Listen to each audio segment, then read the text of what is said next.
Hey there, it's Sharon Horne-Ellstrom here, but you can call me Pajama Grandma. In case we haven't met and it's the first time you're being exposed to Pajama Grandma, go ahead and put hashtag below, or hashtag pajama in the comments below, so I know that it's the first time you're seeing me. I keep all of these. I do a Facebook Live every day because I'm documenting my journey as I transition from the offline brick and mortar traditional world of business and corporate America and, brick and mortar businesses like manufacturing to the online world of business. And what I'm thinking about and talking about today is, who do you serve? And not only who do you serve, but who do you want to serve? I was thinking about that and discussing the topic with somebody the other day.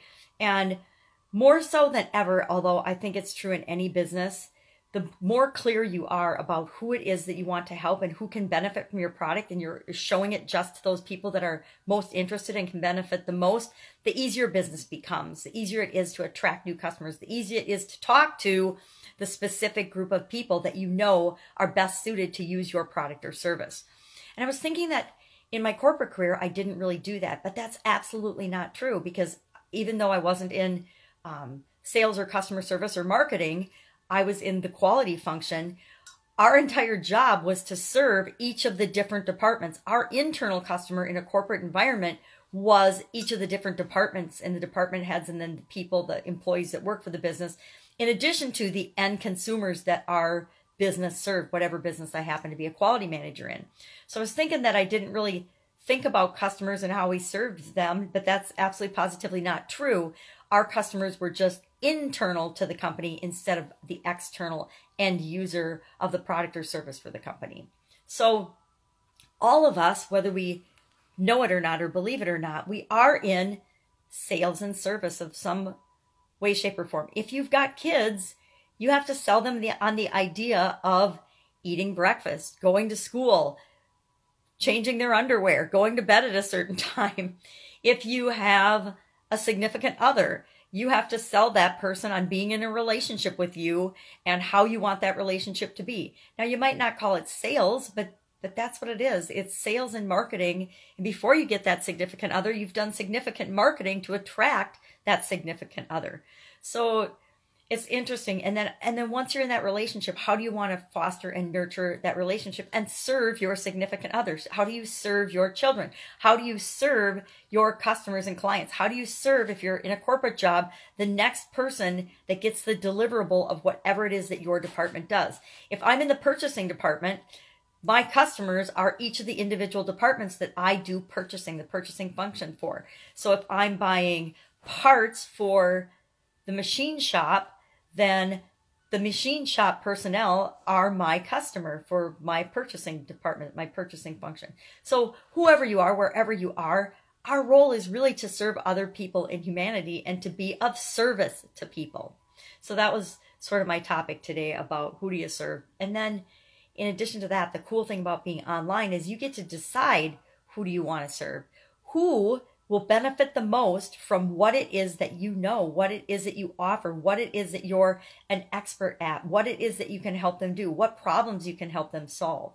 Who is most likely to benefit from that? Who is most likely to want that? Because once you identify who that is, it's really easy to talk specifically to that group of people, specifically to that person that can benefit most. And when you're doing that, your marketing and your messages and your sales become automatic and almost easy, because the person already knows that they need what you have to offer. It's just a matter of them believing that you can actually give them the solution to their problem. So I'm working on that today. I'm working on the Women's Summit today. I need to go through the speaker applications or the speaker questionnaires and start mapping out which speaker is appropriate for which particular summit. Also need to find a graphic person to help with the graphics for the summit, because I will say I suck at graphics. Graphics are not my thing. I know what looks good and what I like the look of, but I am not the person that can create those graphics.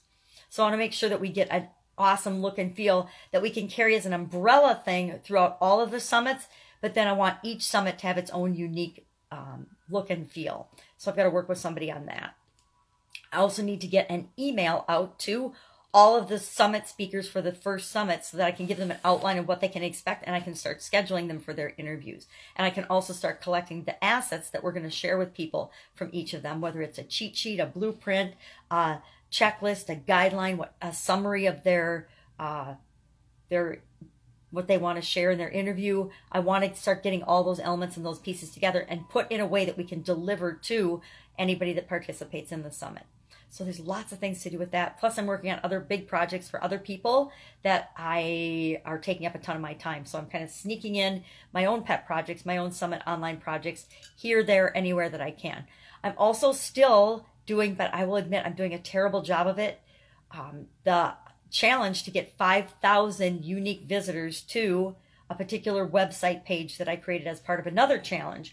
And I discovered that every time I change or dig a different split test, it zeroes out all of my data and I have to go back and start over again. But that's okay. I don't mind starting over again with the numbers because I'm continuously improving. So I've gone from different conversion rates, it was around 30 something, then 40 something, then down to 20. It was getting in the 20s, so I made a couple of tweaks and changes, and then yesterday it was 100%. So everybody that hit that page was 100%. Now, I don't expect that to last. I'm sure it's gone by this morning, but it felt kind of good to see, 100%. 100% opt-in. That was pretty funny. So I'm continuing to use my 5 strategies that I teach people to get customers coming to them for free, but I've been doing it in a really inconsistent manner. For example, do these videos every day, but I'm forgetting to add that as a call to action. I should have that particular link as a call to action on all my social media accounts, which I do not. I should have it on my Facebook page and my Facebook group, which I do not. I should have it as a call to action at the end of every one of my videos or every podcast or every post that I make. I definitely do not.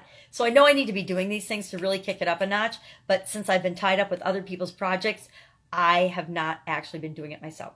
I will get to it because I am going to meet that challenge come heck or high water, but I just haven't been able to devote the time and energy to it that I know I want to devote to it.